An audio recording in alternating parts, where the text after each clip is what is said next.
So, welcome along to Southern Roots. We're joined by Dan Jones, who is a renowned guitarist in the UK here, known for playing his rock music. And if it's somebody you've never heard of the name, I can guarantee you've probably seen him on stage. He is one of the guitarists with Luke Combs' UK Tribute Act, which is the UK's only endorsed tribute act by Luke Combs himself. Um, and they're about to head out to the States where they're going to be doing a little run of shows. And they've even been invited by Mr. Luke Combs himself. So, so Dan, we'll talk a little bit about that before we head into your own work that you've just released. So, I mean, how did it come about getting asked to get involved after you did rock for so long, come Yeah. into the countryside? Yeah. Okay. So it's pretty much, I mean, I've always had a little country influence, sort of in my listening, My first sort of country album that I bought was Steve Earle, actually. And I used to work in a record store in Virgin years and years and years ago. And it's like, have you ever seen the film High Fidelity, which is like based in a record shop and there's all these crazy personalities. So it was like just like that. And I'm still in touch with a few of the guys who helped me actually with any musical ideas. I always ping it out to them because they're really opinionated, which is a great thing because you get some really great feedback. So that I was into Dylan and stuff like that going back then, and Led Zeppelin were big influences on me when I started playing guitar. And Jimmy Page was using the pedal steel guitar in like Led Zeppelin 1, Led Zeppelin 2. So I'd got this sort of sound already in my ear, which I knew Yeah, it from a country background. And then one of the guys was sort of saying, "Oh, you ought to listen to Steve Earle." So I don't know if it was a new album then, because giving my age away. So going back to like the 90s, it was an album called Exit O by Steve Earle that I bought on CD, and I loved it, man. It was really cool. And then Copperhead Road and songs like that sort of, came along, and then sort of I ventured into, I joined a progressive rock band, an originals band. Because I've mainly been into original music, to be honest. yeah, Even though I've played in covers bands and things like that, making a bit of money. But my main interest has been in writing and producing my own stuff. And I went to college to do sound and video engineering, and I met a group of guys on the course, and they were in a prog band. Well, they didn't know it was progressive rock to begin with, and it happened to be you mentioned on Sunday about me shouting out, "Play it, Stevie!" So in the track, so you said, "Oh, I wonder who Steve is." Well, it's Steve out of the Luke Combs UK band. right. So I've known Steve, the keyboard player, for 25 years, got to be 20 years. And he was the keyboard player in the progressive rock band called the Dreaming Tree. And then, sort of as we did like four albums with them, and wrote all our own stuff, quite successful, got in Classic Rock magazine, Editor's Choice in 2010 and stuff like that. So we had a bit of a name for ourselves. And then that sort of came to a little bit of an end. We decided we'd done four albums. What can we do now? We'll have a bit of a break, even though we're still all good mates, and still Yeah. speak to each other. We sort of put that on the back burner for a bit. And then years go by, and then I get a call from Dave, the drummer, Dave O'Dart, from the Luke Combs UK tribute band. And again, Dave, I've known since I was a kid, and he was sort of selling me this idea of this new band. And then he put me in touch with Liam, the singer, doing the tribute. And then I spoke to Liam, and he sort of said about what his idea was for the Luke Combs UK tribute. And because Steve was on board, and I knew Steve, I've known Steve, and because I knew Dave was on board, I was like, this is going to be a good band. So, and then I hadn't heard of Luke Combs. Hands up, right? I'll be honest. I hadn't. He sort of passed me by. Even though I'd heard of like people like Chris Stapleton and stuff like that. How can you? It's like AC/DC, really. Like AC/DC were a band that I'd never really listened to. It was all Yeah. sort of Zeppelin, Jimi Hendrix, and Black Sabbath that I'd been sort of brought up on, and then folky stuff like Dylan and that. So Liam played me. This is a track from the song, and it was The Kind of Love We Make, and I was like, whoa, that is a really cool track. And I think it's one of my favorite tracks that I've heard of Luke Combs. Is it's Yeah, bluesy, it's rocky, it's got a really great groove. I love the just the general feel of the song. And then it was that idea of, well, guitar music sort of disappeared from the mainstream. And it's a real shame. And country music is what's kept it alive, I suppose. yeah, So joining that band, obviously, I've had to sort of immerse myself in loads of Luke Combs' music and learn to play it and really appreciate it, to be honest. Um, Even though the formula of the songs is quite sort of simple and it can be a little poppy, I suppose, in the way it's put, arranged. yeah, It's still got like all the country elements in there, so all the sort of guitar licks and that you attribute to country music, the lap steel guitars, fiddles, and mandolins. But it's got that rocky edge that appealed to me. Um, and obviously, it's guitar driven again, which appeals to me. So that's how I've sort of got involved in it. And over the last 2 years, it's just been on the playlists that we have in the van as we're traveling up and down the motorway. Liam's got a great playlist that he plays at the shows that I've been listening to. Then I've been listening to my other guys myself, Riley Green, um, sort of like Cameron Marlowe, getting into those sort of artists, um, Cody Pennington and people like that, So it's really, really great music, man. So I've been drawing on bits and pieces myself. Wrote my solo album in 2021 during COVID. I was sort of as we were on a hiatus sort of thing from the Dreaming Tree. No original music had been written, even though I got like a hard disk full of it. So I thought yeah. I'll put out a solo album. It was something that I've been wanting to get back into writing original stuff. And then I've always wanted to sing. When I put the prog album out, there was some of the reviewers and that said, why aren't you singing? And I was like, well, I don't feel so confident. I've always been a backing vocalist. I sing backing vocals in the Luke Combs band. In the Dreaming Tree, I've always sung backing vocals. And even though I've been really enjoy singing, it's something that I've never done as a frontman or felt confident enough to get Yeah. out there and do my own thing. And as I've been singing alongside Liam, Liam sort of upped my game a bit because his vocals are amazing. So then I've just been practicing and some of the tours that we've done, like over in Ireland, we had a week where we were away. It's just inspired me to finish some of the songs that I'd started. One of the songs, I wrote in my 20s, and I've never been able to finish it off.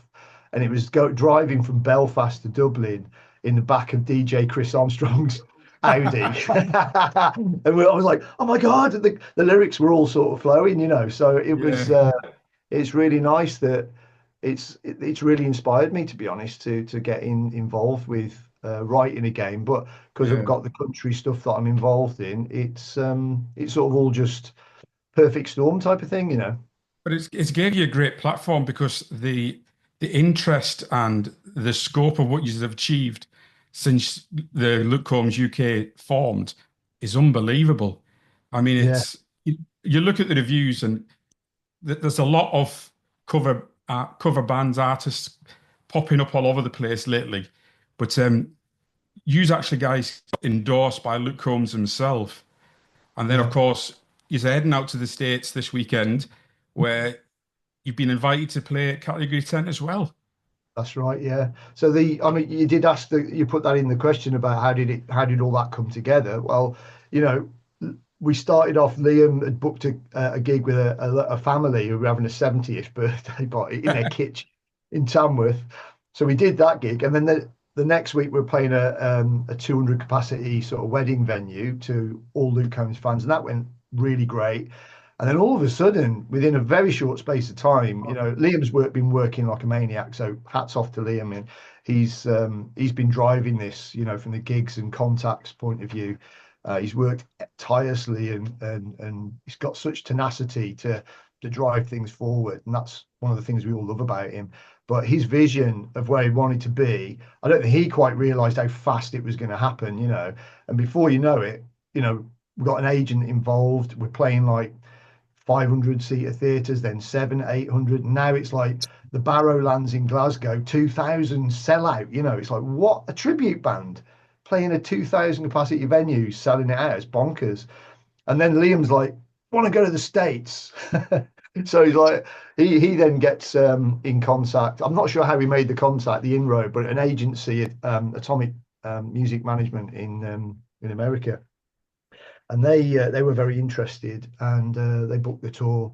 But before we could do that, it was like, sort of we had to get permission from the management, really, so to be able to do that. So that's what happened, and hey presto, we're they saw the all the BBC PR footage and all the reviews and that have been happening, and they were really impressed. And then at one point, they were having the grand opening of Luke's venue, and they were like, "Why don't you come and play?" And we're like, "What? Really?" So they've not only said, you've got our blessing to come to the States and do the tour, but then they've said, "Why don't you come and do the opening night?" Right. Got So I was saying, Luke Combs has just wrapped up his Australian tour, and I don't know whether you've seen the video that's come out today of him hitting the cymbals on his drummer's set of drums, and then for some reason he decided to trash the drums. I haven't seen that, no. I'll have to send it across to you. But I mean, all this success from the Luke Combs you contribute has now put you in a great place, and I think it's perfect timing for you to now release this EP that you've brought out. Um, we played the title song, "Another Whiskey for the Road," on our Saturday, our show on Sunday, Yeah, and it went down really well. And I've been listening to the other tracks on the album, and I must admit, I'm just having a look here. The "Forever Would Be Too Long." I yeah. really like the feel to that. Oh, thank you. So you were saying there you've gone. I, I use this expression because other people have mentioned it. Like they tend to hide behind the guitar because they can. You're more confident with the instrument there. But now that you've stepped up and you're producing your own vocals, you're leading yourself. How are you finding it? Yeah, well, obviously I am a bit of a not a perfectionist, but I do like to get things as right as I can, remembering that it's only a snapshot of that moment. So I've got to sort of remember there's a time to be critical about it and to try and work on it. And I've learnt not to rush things. These four songs have taken me, well, I've been patient. It's probably about 18 months to just to get the four songs right recorded. Obviously I'm working full time and we've been gigging loads, so Yeah, time wise I haven't had a great deal of time. So every moment I've been jumping into my studio and I've been mixing stuff, and then I've been practicing. I had a couple of lessons with a local teacher just to talk about technique. Liam's offered me some great advice about vocal coaching and stuff like that. So I've just been working patiently on things, and ignoring Mr. Negative. So it's always yeah, that side of our personalities that are like, oh no, it's no good, or you don't like the sound of your own voice. Well, let other people be the critic. It's not for me to criticize my own music. It's like I'm just going to do my thing. I'm just going to put it out, and that's my job done. And then if people enjoy it, they enjoy it. If people don't, I mean, I've had reviews in the past that are fun to read. They can be a bit like a bit of a kick in the nuts, like, if you get a bad one. But, yeah. it's people's opinion, and, music's very subjective. So some people it might not appeal to, but others it will. So there's a market really for everybody. I'm not the greatest vocalist in the world, but I can sing in tune, and I think I can tell a story and put that to music. So it's just a matter of doing your thing, man, not worrying too much about it. I think that's the best when it comes to country music, though. It's not like you're writing a song for the sake of writing a song. I think when you can put the story to it, it just lends it to something completely different. It turns the song completely around. Yeah, And it's like you say, I mean, we always joke that there's almost as many subgenres for country as there is genres. yeah, And there's always a different voice that and different styles of singing that suits for different occasions as you're going through your to day work, really. yeah, definitely. I mean, I was like you just gonna, say, I was just gonna say, there's, I'm sure, I think anyway, but I think it's the painter. I think it's Cody Johnson, is it, that Buddy does that? Johnson. Um, you know, you think about those lyrics, and it really meaningful how he feels about his wife, she came along and or his partner, and what they mean, what she means to him, how she's bring the color to his life. Yeah, You know, I think amazing stories, and that's the thing that I think country music's great at. It really does tell stories. It allows songwriters to tell stories, whereas modern music, pop and rock stuff, it's not as it's a bit more, I suppose, what we used to get years and years ago with yeah, albums from the 70s and 80s, proper stories, not just like the same three chords, repeating himself yeah. continuously for 3.5 minutes, you know. So it's going back to that bit more old school songwriting and storytelling. So it really does appeal, And again, from my point of view, it's allowed me to express a few sort of feelings about, the time you're away from your family, the people you Yeah. love, and how much they mean to you. So I think it's been a great move for me to be able to get more into a genre that allows me to tell a bit more of a story, even from a personal point of view. And you can only grow from that. I mean, I know growing up, my dad's a bit of a drummer and kind of raised on Deep Purple, White Snake, all that kind of heavy rock. Yeah, And my dad's my biggest critic when it comes to my radio shows, And the one thing we have is I ask him to be 100% honest, and yeah, he is 100% honest with what he likes and what he doesn't. And even he said it wasn't until he really started listening to my country shows that he started listening to the words rather than concentrating on like the drummer or the guitarist. yeah, yeah, yeah. And it's like you say, when you listen to the words of a song that they can be quite powerful. Yeah, that's it, man. And like, if you listen to a lot of like I've been listening as a playlist that I've put together myself, and the vocalists, what sometimes we can get maybe a bit hung up about, especially if you're a singer, if you're singing, you might be comparing yourself to really great singers. I mean, if you take Chris Stapleton, for instance, I mean, that guy, his vocal technique, his range, the way he expresses his voice, it's amazing. But then you look at other country singers, and they haven't got the same sort of range. They haven't got the way he delivers. But does that diminish them as an artist? No, Mm. you still really enjoy their performance. So I've sort of tried to, make sure I'm not comparing myself to anybody who's really fancy as a vocalist, but Yeah, to just do what I do. We've all got room to grow and develop, but at this moment in time, that's what I'm doing, and this is what it sounds like, and we'll just let it grow from there. This is a nice foundation to start from, and you're right, man, about the base of people, the listeners that the Luke Combs UK tribute has provided. It's something that I realised early on that this could be a great platform to get write some new original music and yeah, actually have a nice receptive base to get people to listen, and so I've been very active on social media and very active in meeting and greeting folks at the gigs and that, because I see the importance of really engaging with people, because yeah, it's people at the end of the day that make it all possible. It's not, this band is a good band, and everybody plays really great, and we're doing the best we can, but it's the people who are buying the tickets at the gigs. It's the bums on seats. And when we go out on stage, that's why I go bonkers at every gig. yeah. I really want to give those people 100%, and I know Liam does as well, because they've made the effort, man, and they deserve a good show. Yeah, we seem to have kind of lost that, haven't we? Because I know all these big names, charging extortionate prices for meet and greets. I mean, I remember from being a youngster, teenager, standing at the stage doors waiting for them to come out and sign your autographs and stuff. But it's the nice thing as well is if you're talking to your listeners, you're able to find what they're feeling in your songs. I don't, and I know that I quite pride myself when I set up Southern Roots that I don't play just Cody Johnson, Garth Brooks. I really try and get behind independent artists, which is a massive industry now. The independents coming out Yeah, and supporting local British artists as well.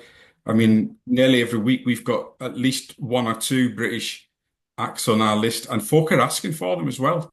really. Yeah. You're obviously heading to the States the weekend, Yeah, Thursday we fly out. Yeah. Thursday. Yeah. Disappointed. I didn't get invited to be a social media vlogger. Um, when you come back, will we be seeing Dan Jones playing intimate venues? Well, the intention is, I really want to try and get behind this single, but in the meantime, I'm writing an album, so I want an album out. I really worked hard to try and get this single out before I went to America, so there was Yeah, something there for the big audience that we're going to play to, going forward. And then when we go to Canada, because we've got a month tour of Canada going right across all the provinces from like the middle of September to the middle of October. No, yes, October, September, October. So I'd like an album out for that. That's my sort yeah, of deadline.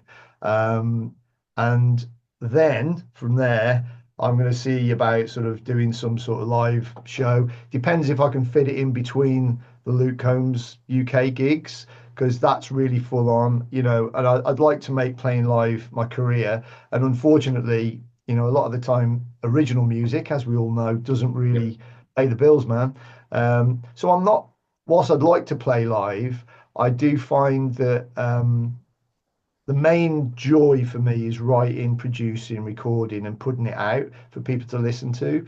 If I could get a band, I could put a band together for this quite quickly, and I'd like to do some shows, but we'll just see time permitting, and we'll see what the response is to the single, and then see try and gauge an interest. If there's enough interest there, yeah. absolutely, man. Definitely would like to do some gigs. Well, that's great. Well, we're on three different stations, and they're always different shows. I try not to do the same show on every radio station because we get different listeners.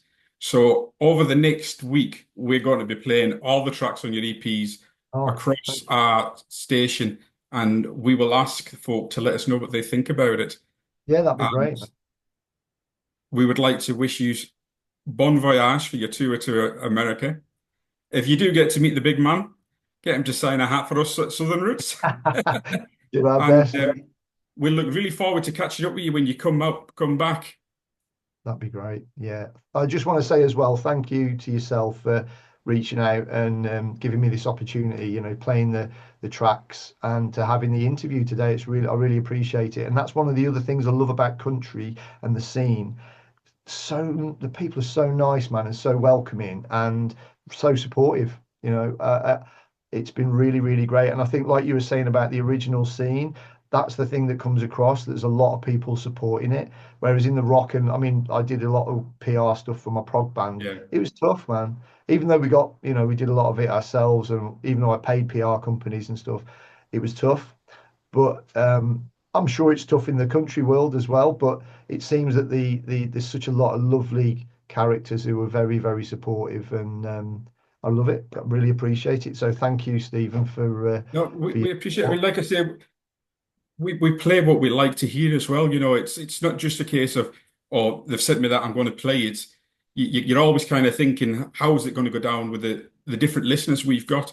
And Yeah. I love your work. So Oh, it'll thanks, be man. great to hopefully catch up with you at some point when you're back and Yeah. be having this talk with an album being released.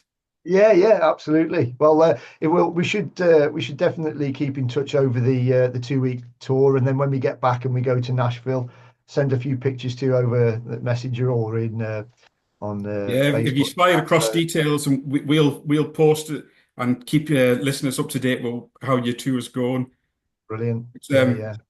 thank you for allowing us to be airing your shows, your debut single there off that EP. You Oh, know, thank you. you're one of three people that's allowed us to do that, and we do respect it. It's quite an honor for someone to give you that responsibility. Yeah, well, thanks, Stephen. Really appreciate it.